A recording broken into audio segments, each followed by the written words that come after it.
2013 총선이 하루 앞으로 다가오면서 각 당은 집토끼에 비유되는 전통적인 지지층, 산토끼에 해당하는 부동층의 표를 얻는 데 온 힘을 집중하고 있습니다. 이번 총선이 유례없는 대혼전 양상으로 진행되고는 만큼 누가 더 지지층을 확실하게 단속하고 부동층의 마음을 조금이라도 얻느냐에 따라 판도가 크게 출렁일 것으로 보입니다. 전통적 지지층 확보를 위한 각 당의 전략은 확연히 갈리는데 새누리당은 공식 선거운동 마지막 날인 12일까지 위기론을 부각시켰습니다. 김무성 대표는 이날 경기 지역 지원 유세에서 여론조사를 봐도 50에서 60대에서 반드시 투표한다는 응답률이 60%에 그치고 적극 투표층을 보면 진보는 74%이지만 보수는 61.7%에 그친다며 과반 의석 달성이 결코 쉽지 않다고 호소했습니다.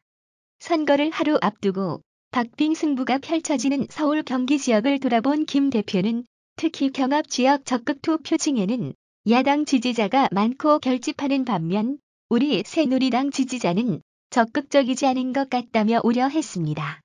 더불어민주당 역시 위기론을 내세우고 있는 해 정장선 총선기획단장은 YTN 라디오에 나와 백석 달성이 쉽지 않다며 수도권에서도 과반을 얻기가 쉽지 않은 것으로 보인다고 말했습니다.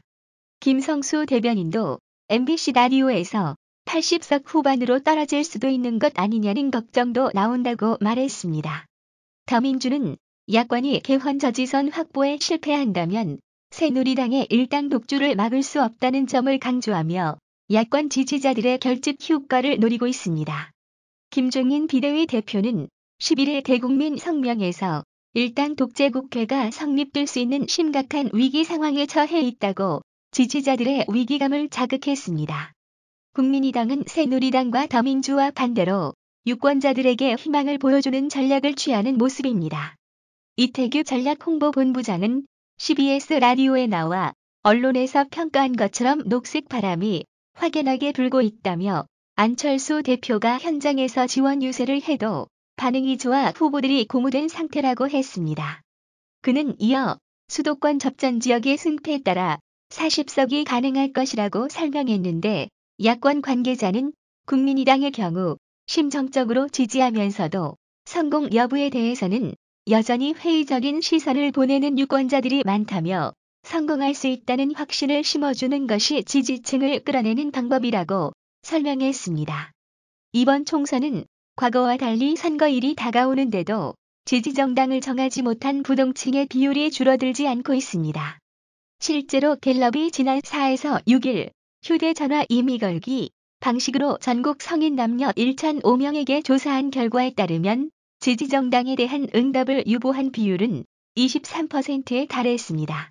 이는 선거기간 이전인 1월 5에서 7일 1,021명을 대상으로 한 같은 설문에서 지지정당 없음이 22%였던 것에 비하면 오히려 1%포인트 증가한 수치입니다. 새누리당은 식물 대통령을 만들어서는 안 된다는 점을 전면에 내세우고 있습니다.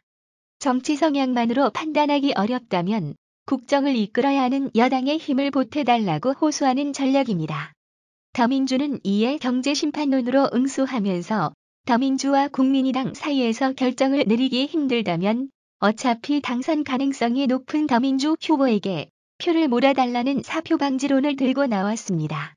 국민의당은 여기에 대안투표론으로 맞서고 있는데 부동층일수록 기존 정치권의 변화를 바라고 있다는 점을 고려해 3당 체제 구축을 위해 표를 달라고 호소하는 전략입니다.